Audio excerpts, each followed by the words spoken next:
반갑습니다. 예, 오종혁 국어선생님입니다. 자, 오늘은 6단원 정보를 활용하는 독서에 대해서 들어가겠습니다. 두 번째 시간입니다. 이제 기술 분야입니다. 기술 분야. 자, 인공지능의 미래, 딥러닝에 대해서 이제 공부를 하겠습니다. 그래서 인공지능의 이제 획기적인 진전을 가져다 준 것이 뭐냐면 딥러닝이죠. 그래서 이걸 중심으로 인공지능 기술을 이제 설명합니다. 그래서 이제 기술의 원리를 이해해야 되고요. 앞으로 인공지능이 어떤 모습으로 발전할지 한번 상상하면서 한번 글을 읽어봅시다. 세 번째, 인공지능을 소재로 했죠. 그래서 기술의 발달이 우리의 삶에 미칠 영향으로 비판적으로 예측을 해볼 필요가 있습니다. 무조건 긍정적인 측면보다도요. 그래서 중심 내용과 주제, 글의 구조, 전개 방식, 그 다음에 이런 걸 사실적 읽기라고 하거든요. 이런 것을 바탕으로 제재에 대해서 비판적인 이해를 할 수 있도록 하는 것이 오늘의 목표입니다. 작가는요, 이제 이종옥 과학자이자 과학 저술가라고 합니다. 카이스트에서 연구했다고 합니다. 자, 그럼 오늘 들어가 보겠습니다. 처음 부분 내용인데요. 알파고 아시죠, 여러분? 알파고가 보여준 인공지능의 발전의 모습을 지금 제시한 겁니다. 세계인의 관심을 불러일으켰었죠. 이 알파고. 그 다음에 이세돌 구단의 바둑 대결. 한동안 매스컴을 도배하다시피 한 그러한 내용인데요. 2016년입니다. 3월 달에 인공지능 바둑 프로그램인 알파고와 이세돌의 바둑 대결이 있었습니다. 근데 결국 알파고가 4대1로 이겨버렸어요. 이 대결은 이제 인간과 인공지능의 대결이고요. 문화와 과학의 대결입니다. 그래서 이런 수식어로 화제를 막 불러일으켰고, 바둑을 즐기는 한중일에서 생중계됐다고 할 정도로 전 세계의 이목은 이제 주의나 시선, 관심이라고 합니다. 관심을 집중시켰습니다. 그래서 특히 이세돌 구단이 유일한 승리를 거두었던 네 번째 대결은 큰 관심을 모았다. 그렇죠. 4대1 중에 한 번은 이겼거든요. 그곳에 이제 관심을 기울인 겁니다. 두 번째 문단인데요. 알파고의 승리가 준 충격을 좀 안겨다 준 겁니다. 이전에도 인공지능이 인간의 지적 능력을 넘어서는 경우가 여러 차례 있었습니다. 그렇죠? 처음이 아닌 거예요. 독해하실 때 주의하셔야 됩니다. 처음으로 이겼다 그러면 안 되고 이미 여러 차례 과거에 있었다 이겁니다. 알파고 이전에. 1997년입니다. 인공지능 체스 프로그램인 딥블루라는 게 있는데요. 기존 우승자를 꺾어버렸고요. 2011년도에는 또 이미 유명한 퀴즈 프로그램에 인공지능 왓슨이 역대 최강의 출연자를 꺾은 바 있다. 이렇게 두 번을 소개를 했어요. 그래서 과거에 인공지능과 인간의 대결 사례가 있었다라는 것을 제시해 주는 겁니다. 사례를 들어서. 하지만 자, 반전이 왔네요. 하지만 역접이자 대조예요. 대조. 바둑은 게임의 속성상 경우의 수가 무한대입니다. 무한대. 저도 이제 바둑에 대해서는 잘 모릅니다만 머리가 굉장히 좋아야만 할 수 있는 거라는 것을 친구를 통해서 알고 있습니다. 바둑하는 사람들이 대부분 지능지수가 상당히 높더라고요. 보니까. 꼭 그런 건 아닙니다만 제가 본 경우에는 그랬어요. 무한대라는 건요. 한없이 크거나 많다라는 겁니다. 반대는 무한소가 되겠죠. 그래서 아무리 우수한 슈퍼컴퓨터일지라도 인간을 이길 수 없을 것이라고 생각했기 때문에, 그렇죠. 그러기 때문에 충격이 더 큰 겁니다. 그렇죠? 슈퍼컴퓨터라는 건요, 많은 양의 데이터를 초고속으로 처리할 수 있는 컴퓨터입니다. 그래서 연산 속도가 굉장히 빠르고, 뭐 기상이라든가 우주개발, 원자력 같은 중요한 분야에서 쓰고 있습니다, 여러분. 세 번째 문단입니다. 바둑 고수를 넘어섰죠. 그렇죠? 인공지능의 능력이 정말 대단합니다. 이처럼 알파고와 이세돌 구단의 대결은 인공지능에 대한 관심을 더욱 한층 더 높인 겁니다. 그래서 사람들은 적어도 10년, 20년 내로는 인공지능이 바둑 고수에게 승리하지 못할 것으로 예상했었어요. 근데 이세돌 구단이 패함으로써 인공지능이 바둑 고수를 넘어섰음이 이제 증명된 겁니다. 그래서 이 인공지능의 이 능력을 우리가 확인할 수가 있었던 거죠. 자, 여기까지가 이제 처음이고요. 이제 중간 첫 번째입니다. 그래서 첫 번째 내용에서는 이제 알파고를 통해서 본 딥러닝, 오늘의 그 중심 제재는 딥러닝이거든요. 그러니까 이거에 대한 원리에 대해서 이제 공부를 하겠습니다. 최첨단 정보통신 기술이 반영됐다고 그래요. 이 알파고가 대단하죠? 최첨단 정보통신 기술이다. 구글이 소유한 인공지능 기술 개발 업체인 딥마인드가 있는데요. 이게 만들어낸 것이 바로 알파고입니다. 창조해낸 알파고는 바로 최첨단 정보통신 기술이 총동원된 인공지능 바둑 시스템입니다. 그래서 바둑의 확률을 수학적으로 계산하는 것이 불가능하거든요. 그렇기 때문에 알파고는 어떻습니까? 이 무작위, 이 무작위라는 말은 좀 어려운 단어입니다. 무작위라는 것은 이 통계 표본 추측에서 일어날 수 있는 모든 일들이 동등한 확률로 발생한다는 뜻입니다. 여러분 아셨죠? 예, 인위적인 조작이 없다는 얘기예요. 바둑돌을 대입해 보며 예상 확률을 알아낸 뒤 가장 가능성이 높은 거를 선택하는, 그렇죠? 이 알파고가 이제 바둑돌의 위치를 선택하는 방식이 바로 이런 방식인 거예요. 그래서 몬테카를로 트리 탐색이라는 건데요. 이 MCTS라고 하는 것인데 이걸 바탕으로 한다고 합니다. 그래서 이 몬테카를로 트리 탐색은요, 선택지 중 가장 유리한 선택을 하도록 돕는 방식이 그렇다고 합니다. 예를 들어, 그렇죠? 예를 드는 거니까 당연히 예시가 되겠죠. 설명 방식이. 알파고가 검은 돌로 대결을 벌인다면 흰 돌이 어디에 놓이냐에 따라 검은 돌을 둔다는 의미가 되는 겁니다. 그러니까 당연히 최적의 선택이 반복될수록, 그렇죠? 대국은 유리하게 풀리겠죠. 이 대국이라는 것은 바둑을 둘 때 마주 대하여 둔다는 뜻이에요. 자, 그래서 여기까지 정리를 하면요, 이 MCTS라는 게 뭐냐면 특정한 배열 순서나 규칙을 거치지 않는 겁니다. 그냥 연속적인 임의수를 사용함으로써 수치 계산 문제의 근사값, 근사해를 얻는 방법이에요. 그래서 어디까지나 확률에 의한 거기 때문에 카지노로 유명한 여러분 몬테카를로라는 지명이 이름으로 붙인 겁니다. 아셨죠? 자, 딥러닝은 뭐냐?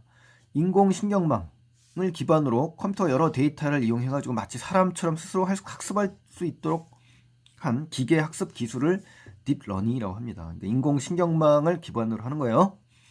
거의 사람에 가까운, 그렇죠? 사람이 공부하듯이. 이게 딥러닝입니다. 자, 정리를 해보면요, 알파고가 이 몬테카를로 트리 탐색 방식을 활용한 이유는 왜 그렇습니까? 한마디로.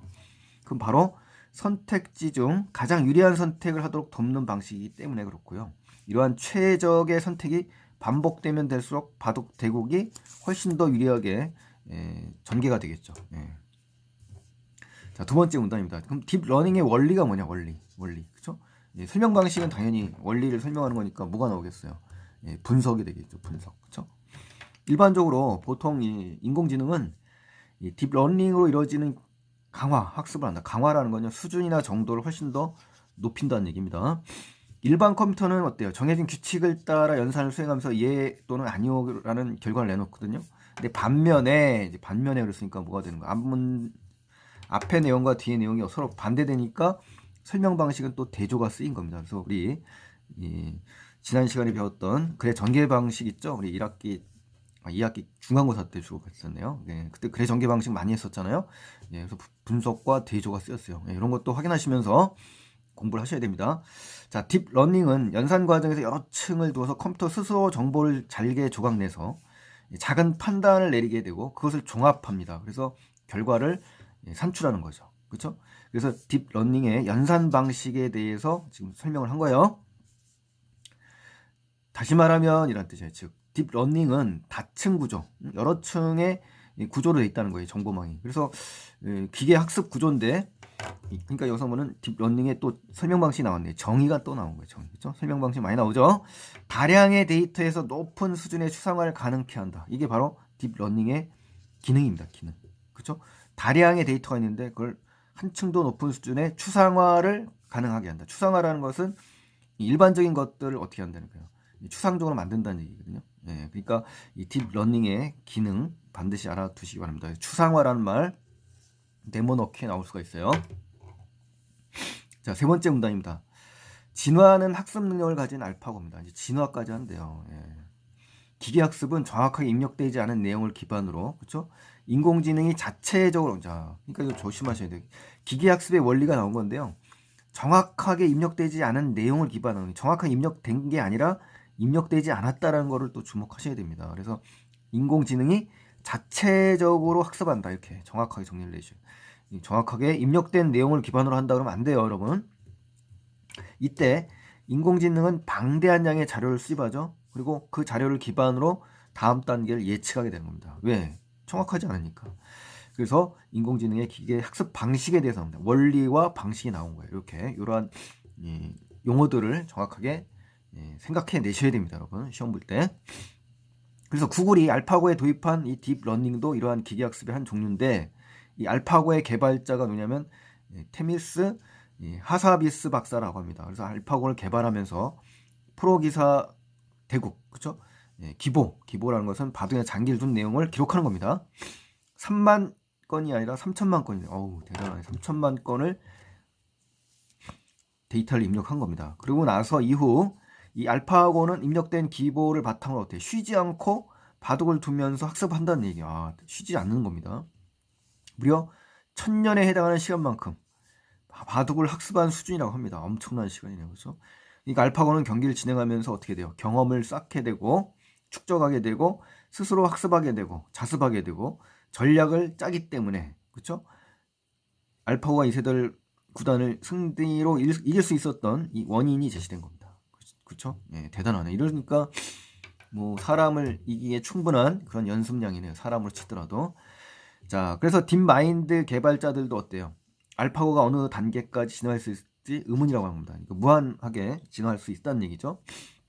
그래서 알파고가 이세돌을 상대로 연승할 수 있었던 것은 스스로 진화하는 자, 이거 스스로 진화한다는 겁니다. 스스로 진화하는 학습 능력을 갖추었기 때문이라는 이유를 제시한 겁니다. 자, 그러니까 이 알파고는 어때요? 진화하는 학습 능력을 가진 그런 인공지능입니다, 여러분. 자, 여기까지가 이제 중간 첫 번째고요. 이제 세 번째, 중간 두 번째입니다, 여러분. 여러 분야에서 이제 활용돼 딥러닝이 인공지능 이 딥러닝이 여러 분야에서 활용된다는 거에 주목하셔서 보세요. 다양한 산업 분야에 이제 활용됩니다. 딥러닝이 활용되는 분야를 언급했다. 시험 문제 잘 나옵니다. 그래서 딥러닝 우리의 생활과 어때 일상생활과 굉장히 밀접하다라는 것을 이제 언급하는 겁니다. 이제 활용 분야가 나온 거예요.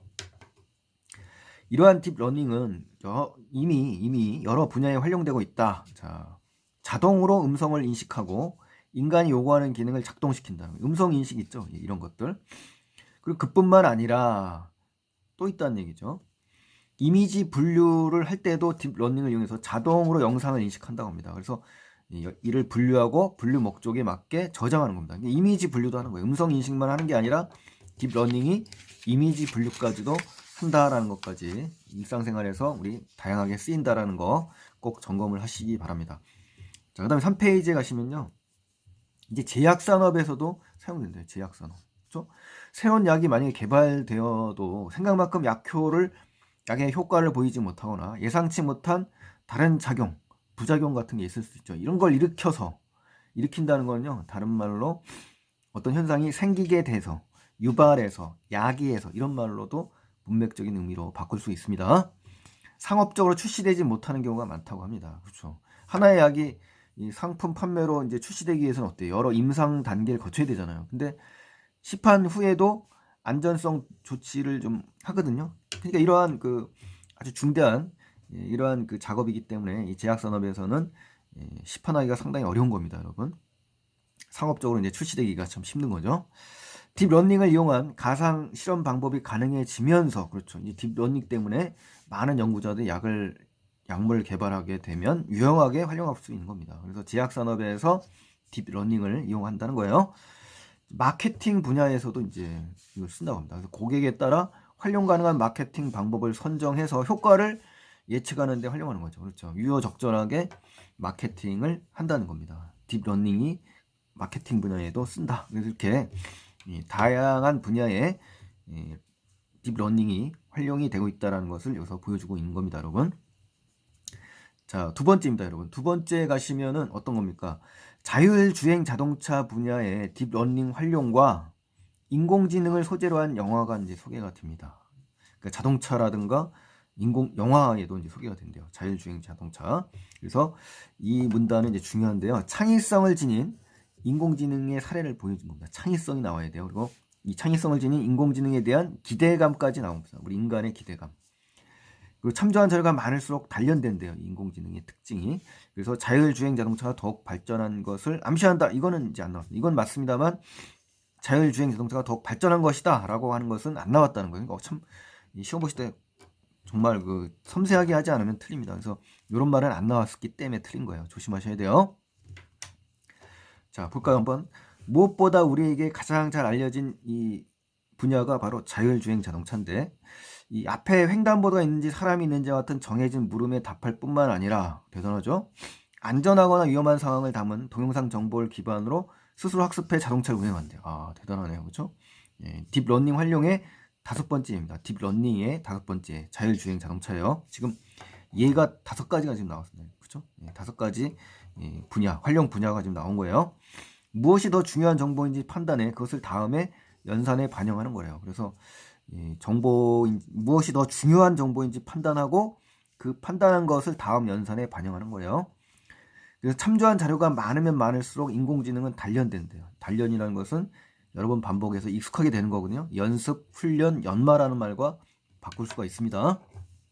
그래서 인공지능 연구자들은 이전에 없었던 새로운 창의성, 아주 중요한 단어입니다. 창의성에서 창의성, 우리 인간만이 가지고 있을 것 같잖아요. 근데 여기서도 창의성이라는 말이 나오네요. 그죠? 남다른 것을 생각해내는 성질이에요.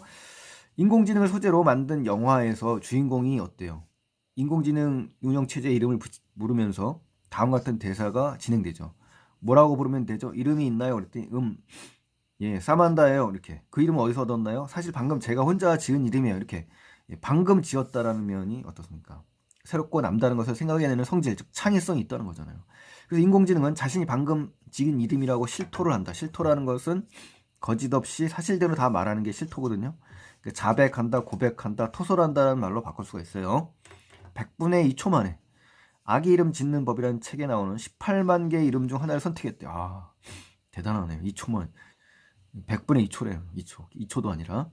자신의 이름으로 삼은 것이다. 발음할 때 소리가 좋다는 이유까지 덧붙였어. 아, 이유도 있네요. 그냥 막 고른 게 아니라 이유도 있네요. 그래서 영화는 이 운영체제를 이렇게 소개합니다. 단순한 운영체제가 아니에요. 또 하나의 의식입니다. 그랬어요. 의식이란 단어 중요합니다. 여러분. 시험에 잘 나와요. 또 하나의 의식, 시험 문제 아주 잘 나옵니다. 이거의 의미가 뭔지. 이 무슨 말이다? 스스로 판단하고 선택한다는 점이라는 거 꼭 확인하시기 바랍니다. 무조건 시험에 출제됩니다. 여러분.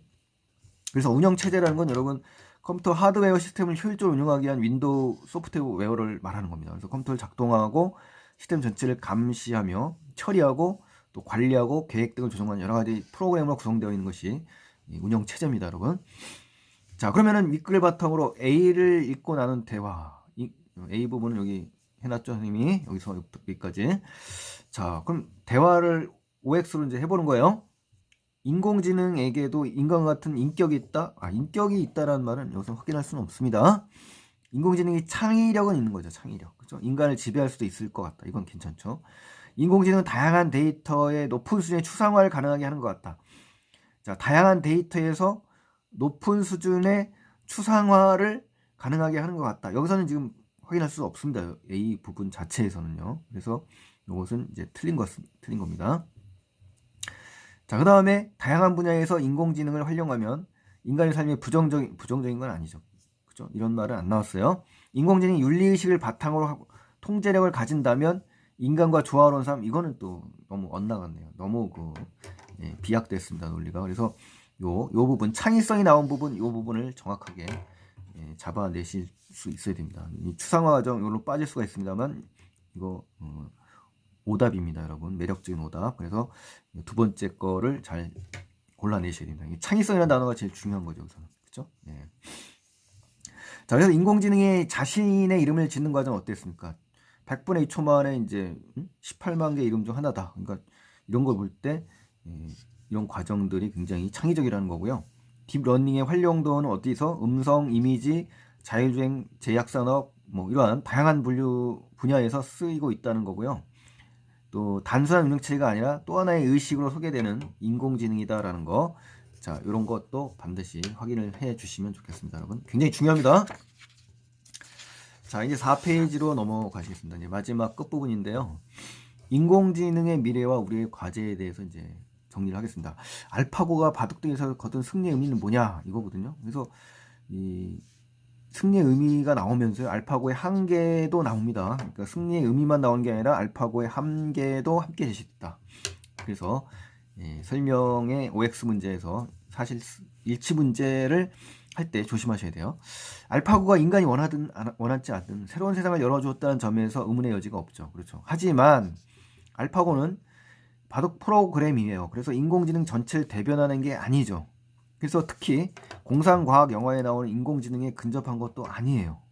그럼 뭐야? 알파고의 성공은 인공지능 로봇의 성공이 아니라 오히려 되려 유능한 개발자의 작품이라는 거죠. 그러니까 사람이라는 거예요. 사람. 로봇이 아니라 사람이 성공했다는 얘기입니다. 그러니까 알파고의 한계가 여기서 나온 겁니다. 그러니까 아주 중요합니다, 여러분. 그동안 바둑계가 쌓아온 자산이라는 것은 어떤 그 발전할 수 있는 바탕, 이걸 비유한 거고요. 이걸 토대로, 이걸 근거로 프로그램을 한 차원 확장시켜서 발전시킨 겁니다. 자, 두 번째, 인공지능을 이로운 방향으로 활용하고자 하는 노력이에요. 이로운 방향. 그 인공지능의 미래에 대한 전망이 나온 거고요. 이로운 방향으로 활용하기 위해서 필요한 과제를 제시하고 있습니다. 그렇죠? 미래지향적인 그런 부분이에요. 다만 알파고의 기계학습 능력은 매우 뛰어나죠. 그래서 알파고가 이룬 업적, 성과는 앞으로 알파고를 초월하는 수많은 인공지능 딥러닝 프로그램의 등장을 예고합니다. 그리고 이 프로그램들은 인간의 영역을 상당 부분 대신하게 되겠죠. 그래서 미래에는 어떻게 돼요? 인간의 직업 중에서 일부가 인공지능으로 대치될 수가 있습니다. 그걸 예상할 수가 있어요. 하지만 인간이 과학적 윤리의식을 바탕으로, 윤리가 나왔어요. 윤리의식을 바탕으로 인공지능에 대한 통제력을 가진다면, 자, 통제력이라는 건 뭡니까? 어떠한 행위를 제한하거나 제약할 수 있는 어떤 힘을 지닌다면, 그러니까 결국 뭐야? 인공지능에 대한 인간이 가져야 될 태도를 얘기하는 겁니다. 그러니까 윤리의식, 도덕의식을 통해서 인공지능을 제어해야 된다는 얘기입니다. 그래서 인공지능은 두려움의 대상이 아니라 인간의 문제를 해결하기 위해 인간이 만들어낸 과학 발전의 결과물로서 이로운 방향으로 활용될 수 있을 것이다. 아주 중요합니다. 네, 이 부분이 여러분 논술이라든가 제시문 면접, 서울대, 연대, 고대 이러한 제시문에 상당히 많이 봤거든요. 바로 이러한 설명을 할 수 있어야 됩니다. 이러한 내용을 여러분께서는 상식으로 좀 갖춰져 있어야 좋을 것 같아요. 대학에서 원하는 것들은 다 이러한 균형적이고 조화롭고 정확한 비판적인 사고력을 원하는 겁니다, 여러분. 자, 그러니까 역시 고등학교에서 이런 공부를 진행을 하셔야 대학 가서도 공부를 잘할 수 있는 겁니다. 그렇죠? 그래서 여기서 아주 중요한 정보가 나온 겁니다. 그래서 문제 앞으로의 이제 어떻습니까? 이로운 방향으로 활용하고자 하는 이 인간의 노력이 아주 잘 제시되어 있다는 거 아주 중요합니다. 전체적으로 볼 때 가장 중요한 작가의 주장이 나왔기 때문에 시험에 출제될 것입니다, 여러분. 자, 이걸 읽고 더 알고 싶은 내용이 있다면 적어보자. 알파고를 초월하는 인공지능 프로그램이 개발되었는지 한번 찾아보는 것도 좋겠고요. 기계학습 능력이 적용된 다른 분야에 대해서도 한번 살펴보려는 그런 욕구, 이런 거 생기지 않습니까? 이거 인공지능이 있는 또 많은 분야들이 여러분. 자, 이종호의 로봇은 인간을 지배할 수 있을까라는 책에서 나온 겁니다, 여러분. 자, 그럼 전체적으로 핵심 정리 가겠습니다. 설명문이고요. 설명문. 해설을 하고 있고 분석하고 있습니다. 분석이에요. 인공지능과 딥러닝에 대해서. 자, 주제는 인공지능의 뭐예요? 미래가 나온 거예요. 미래와 또 핵심 기술이 뭐예요? 딥러닝에 대해서 소개합니다. 그러니까 딥러닝이 굉장히 중요하고요. 인공지능의 미래가 중요한 겁니다. 그걸 소개하는 그런 설명문입니다. 설명문은 이해를 목적으로 하는 글입니다. 이해. 상대방의 독자의 이해를 목적으로 하고 있고요. 논설문은 뭐다? 주장을 통해서 상대방을 뭐 하는 거다? 설득을 목적으로 한 겁니다. 그러니까 이번 시험에는 논설문과 설명문이 아주 비교를 잘 하셔야 됩니다. 아셨죠? 그래서 논설문은 설득을 목적으로 하고 있고 설명문은 이해를 목적으로 하고 있다. 이 두 가지 꼭 기억하시고요. 자, 윗글의 전개 방식, 표현상 특징, 뭐 설상 특징, 글의 전개 방식, 이런 거 설상 특징 이렇게 이제 시험에 출제되는데 OX로 확인해 보겠습니다, 여러분. 인공지능과 관련해서 화제를 일으켰던 바둑 대결 소재로 흥미유발됐죠. 그다음에 이 인공지능이 활용되고 다양한 분야의 소개 맞습니다. 구체적 사례 나왔죠? 맞습니다. 비교 나왔어요. 인공지능에 적용된 원리 나옵니다. 화제성이 있는 사건 역시 맞습니다. 똑같은 말이에요. 이 앞에 나온 요거랑. 인공지능과 관련 용어의 개념이 나왔죠. 독자 이해 맞습니다. 정의가 나온 거예요. 정의. 근데 이제 상황을 가정해서 부작용을 예측하는 건 안 나왔어요, 여러분. 또 대상의 원리를 설명하고 활용 분야, 다양한 분야 나왔죠. 그러나 상반된 견해를 절충하는 거 안 나옵니다. 또 확립된 과정을 설명하고 미래 전망. 자, 확립된 과정은 아닙니다. 대상의 개념이 확립된 과정은 아닙니다. 여러분 아시죠? 대상에 대한 이론이 후속 연구에 의해 보완되는 것도 안 나왔습니다. 대상이 중에 다양한 사례를 제시한 후 이를 유형별로 분류하지는 않았습니다. 아시죠? 사례만 나왔지 유형별로 분류까지는 안 했다. 이렇게 정리를 하시고요. 자, 5쪽으로 가시겠습니다, 여러분. 학습활동입니다, 여러분. 학습활동에 가시면 다음은 이 글을 읽은 학생들의 대화입니다. 이 글의 내용을 바탕으로 대화의 빈 곳을 채워보자 이렇게 돼 있는데 자, 여기서 이제 기술 분야의 글을 읽으면서 제재에 담긴 지식과 정보를 파악해야 됩니다. 이 글의 그 학습 목표예요. 그리고 객관성입니다, 여러분. 주관성이 아니에요. 설명문이기 때문에 이 능력을 키우는 활동하다. 시험 문제 이제 중요합니다. 객관성인지 주관성인지. 또 글에 담긴 정보를 종합해서 사실적 독해를 바탕으로 이 글의 핵심 내용을 한번 파악하는 활동이에요. 자, 그러면은 이제 한번 여러분 읽어보시고요. 이 빨간색 부분만 제가 확인하겠습니다. 딥러닝은 기계학습의 한 종류로 다량의 데이터에서 높은 수준의 추상화를 가능히 하는 것이 딥러닝이다. 이거 반드시 기억하시기 바랍니다. 딥러닝이에요. 또 자동 음성, 음식, 인식, 이미지 분류, 제약, 산업, 마케팅 분야 이러한 분야에 다양하게 쓰고 있고요. 인간이 과학적 윤리의식, 빨간 건 다 중요한 겁니다. 윤리의식을 바탕으로 통제력을 갖는 것이 중요하다. 이렇게 세 가지 꼭 정리를 하셔야 됩니다. 자, 2번 다음 활동을 통해서 인공지능 기술의 응용 및 한계 중요하죠. 자, 필요한 정보나 자료를 수집 분석해서 이를 효과적으로 활용해서 의사를 결정하고 문제를 해결하는 능력을 키웁니다. 자, 이게 바로 뭐다? 인공지능 기술의 응용이에요. 문제 상황은 단순히 인식하는데 그치는 게 아니라 새로운 관점에서 어때? 비판적으로 접근해 봄으로써 자신만의 견해를 수립할 수가 있는 겁니다. 아셨죠? 자, 이 글을 읽으면서 여러분께서 자료를 수집 분석하고 효과적으로 활용하고 의사를 결정하는 것은 여러분의 학습 목표네요. 그리고 이 부분에서는 또 하나 생각하고 있습니다. 이를 설명하는 분야 이외에 일상생활에서 도입되고 있는 인공지능 기술의 사례를 찾아보자. 자율주행기, 무인 택배 서비스 있죠. 로봇 청소기, 휴대전화, 인공지능 스피커, 그렇죠? 병원의 인공지능 서비스 이런 것들 다양하게 있으니까요. 참고를 해주시기 바랍니다. 여러분 시험에 사례로 맞냐 안 맞냐 이런 것도 나올 수가 있으니까요. 한번 미리 준비를 해주시면 좋겠고요. 자, 두 번째, 인공지능 기술 중 하나를 골라 그 기술의 한계를 친구와 얘기해보자 그랬거든요. 그러니까 인공기술 중에 하나를 선택해서 그 기술의 한계점도 이제 이야기해보자 그랬는데요. 여기서도 한번 여러분들이 읽어보시면 좋겠습니다. 인공지능 기술을 이용한 것들인데 세 가지 나왔어요. 로봇 청소기하고 자율주행 자동차, 그 다음에 제약산업이거든요. 그러니까 여기서 이제 부작용이나 한계 분명히 있을 수 있잖아요. 그러니까 이런 거 반드시 꼼꼼히 체크 한번 하실 필요가 있습니다. 한번 읽어보세요. 꼭. 자, 3번. 다음 글을 바탕으로 미래의 우리 직업에 인공지능이 어떠한 영향을 미칠지, 이에 대비해 우리 어떠한 노력을 해야 하는지 친구들과 얘기해보자. 뭐 이런 것들도 중요한 부분은 뭐냐? 주체적인 관점에서 해석하고, 그쵸? 독창적인 의미를 부여하거나 만드는 능력을 키우는 활동입니다, 여러분. 그래서 비판적 관점에서 인공지능의 발달이 어떠한 영향을 미칠지 생각해보는 활동이니까 그러한 측면에서 공부를 하시면 되는데요. 2011년 미국 노동부는 미래에는 65%가 현재 존재하지 않는 직업을 갖게 될 거라는 보고서를 발표했대요. 그래서 인공지능과 자동화 기술의 발달로 점점 현실이 되고 있고, 자, 2015년 영국 옥스퍼드 대학의 칼 프레이와 마이클 오즈번은 현재 직업 47%가 어때요? 자동화에 의해 대체된다는 보고서를 밝혔어요. 그래서 이런 구체적인 수치 있죠? 이런 수치로 내용의 신뢰성을 보인다. 이런 거. 이런 것들을 끄집어낼 수 있어야 됩니다. 그래서 지금 학생들은 수명이 100살을 넘을 것이고 오랜 기간 경제활동을 해야 할 처지지만 어때요? 직업 전망은 불안하죠. 미래 일자리 불안은 일자리 자체의 감소보다는 높은 변동성에 이제 기인하는 겁니다. 자, 그리고 6페이지를 보시겠습니다. 이렇게 가속화되는 기술 발전과 생산 방식의 변화로 과거의 일자리는 사라지고 새로운 필요와 직무가 생겨날 세상이 도래할 것이다. 미래의 직업에 대한 전망이 나온 겁니다. 그리고 평생 직장, 평생 직업은 사라질 것이다. 전망 2. 이미 늘어난 수명에 따라 60년, 70년 일하는 사람들이 많아질 전망이다.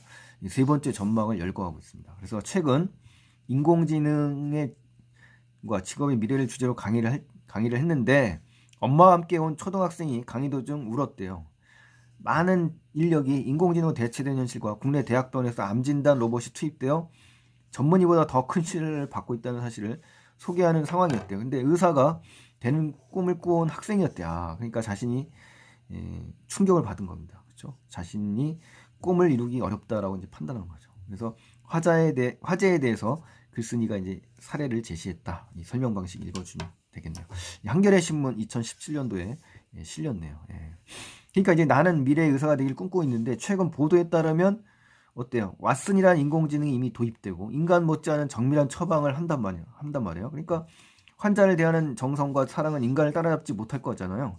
그렇기 때문에 나는 환자의 마음을 이해하고 소통하며 성심성의껏 진료하는 진정한 의사가 되고 싶다. 그렇죠. 이러한 것이 이제 중요합니다. 그렇죠? 예, 기계가 할 수 없는 인간만이 할 수 있는 부분이 뭡니까? 바로 이런 측면이에요. 이것도 지금 고려대 논술 제시문, 면접 제시문을 공부하던 중에 수업하는 장면에 이게 나오는데 똑같네요. 지금 보니까 답안이 똑같아요. 이게 여러분 이게 평상시에 이렇게 학습 활동이라든가 이런 부분을 꼼꼼히 공부하시면 아주 그 나중에 면접 있죠. 만약 이럴 때 상식 아주 그 좋은 그런 그 지문이 되는 거예요. 너무 놀랐는데 답이 똑같아요. 지금 보니까 요 부분이에요. 요 부분이 결정적인 답안을 구성하는 결정적인 핵심 부분이 이런 부분이었거든요. 놀랬습니다 제가. 자, 그럼 봅시다. 인공지능이 내가 꿈꾸는 직업군에 미칠 영향은 뭐냐? 나는 미래의 좋은 선생님이 되고 싶다. 뭐 이런 거 한번 읽어보시면 좋겠네요. 그렇죠? 자, 그럼 마지막으로 이제 매오피 하고 마치겠습니다, 여러분. 자, 윗글 통해 알 수 있는 내용 확인하기, 내용 사실 일치 여부 문제입니다. 그래서 딥러닝의 원리 나왔고, 승리 이유 나왔고, 활용 분야 나왔어요. 하지만 단계별 특징 안 나왔습니다. 그리고 한계 안 나옵니다. 이 몬테크를로 트리 탐색 방식이요. 또 사람들은 어때요? 무한대이기 때문에 인공지능을 이길 거라고 예측을 했었지만 결국 졌죠. 예측은 맞습니다. 자, 인공지능 발달에 따른 직업의 분화가 이건 안 나왔어요, 여러분. 또 알파고가 향후 어떻게 할 계획인지 이건 안 나왔습니다, 여러분. 기존의 인공지능과 비교한 알파고의 장단점 안 나왔습니다, 여러분. 또 글쓴이 인공지능을 다양한 분야에 활용해야 한다고 활용하고 있죠, 이미. 그죠? 자, 인공지능과 인간의 대결에 대해 세 개의 반응을 자세하게 다루고 있고, 이거 세 개의 반응을 자세하게 다루지는 않았습니다, 여러분. 또 인공지능은 딥러닝으로 이루어진 강화 학습 맞습니다. 연산 과정에 여러 층을 두었죠. 컴퓨터 스스로 정보를 잘게 조각 내에서 작은 판단을 내리죠. 그것을 통해서 결과를 내놓는 거 아주 맞습니다. 딥러닝의 연산 과정 반드시 알아두셔야 됩니다. 자, 그 다음에 차량 번호라든가 음성 인식을 통해서 스피커라든가 번역기 등 인공지능의 그렇죠. 몬테카를로 트리 탐색은 1년의 의사결정을 위해서 무작위로, 그렇죠. 무작위 맞습니다. 예상 확률 맞아요. 가장 가능성이 높은 수를 선택하는 최적의 방법이에요. 인공지능은 방대한 양의 자료를 수집하고, 그렇죠. 그 자료를 기반으로 다음 단계를 예측하는 겁니다.